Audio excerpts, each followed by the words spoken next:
మా నాయకుడి ఇష్టం, మా పార్టీ ఏంది, ఒక మాట మీద ఉంటాం.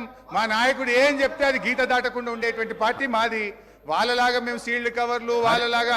మీరు మొన్న కేటీఆర్ గారు కూడా మాట్లాడిన ఆ రోజు నేను హాస్పిటల్ రాలేదు. మీకు మా ఇంటర్నల్ పార్టీ విషయంలో మాట అయిపోయింది ఎప్పుడో పట్టుకొని అదే మీరు అది కాదు ఆయన గురించి మాట్లాడలేదు. అదే మీరు ఆల్రెడీ ఒకటి ఇవ్వండి.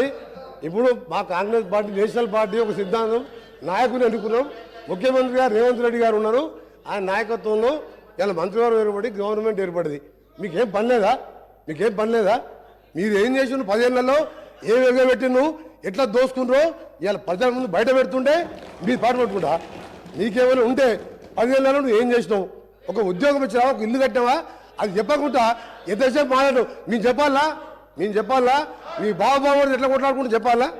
ఆ విషయం ఉన్నప్పుడు అది క్లోజ్ అయిన మ్యాటర్. అది దాన్ని పట్టుకొని ప్రతిరోజు ఈ విధంగా సార్ ఇది సీరియస్ కామెంట్, సీరియస్ గా వార్నింగ్ ఇస్తాను. ఇప్పుడు మా నాయకుడి ఇష్టం, మా పార్టీ ఏంది, ఒక మాట మీద ఉంటాం. మా నాయకుడు ఏం చెప్తే అది గీత దాటకుండా ఉండేటువంటి పార్టీ మాది. వాళ్ళలాగా మేము సీల్డ్ కవర్లు వాళ్ళలాగా. మీరు మొన్న కేటీఆర్ గారు కూడా మాట్లాడిన ఆ రోజు నేను హాస్పిటల్ రాలేదు.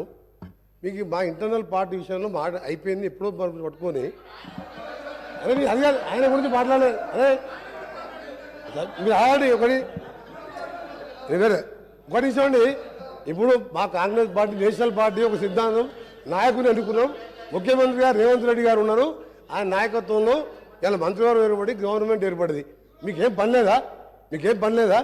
మీరు ఏం చేసిన 10 ఏళ్లలో ఏ వేగం పెట్టిను, ఎట్లా దోసుకుంటారో ఇవాళ ప్రజల ముందు బయట పెడుతుంటే మీరు పాటు పట్టుకుంటా. నీకేమైనా ఉంటే 10 ఏళ్లలో నువ్వు ఏం చేసినావు? ఒక ఉద్యోగం ఇచ్చినావా, ఒక ఇల్లు కట్టినావా? అది చెప్పకుండా ఎంతసేపు మాట్లాడు. మేము చెప్పాలా మీ బాబు ఎట్లా కొట్లాడుకుంటూ చెప్పాలా? ఆ విషయం ఉన్నప్పుడు అది క్లోజ్ అయిన మ్యాటర్. అది దాన్ని పట్టుకొని ప్రతిరోజు ఈ విధంగా మాట్లాడు.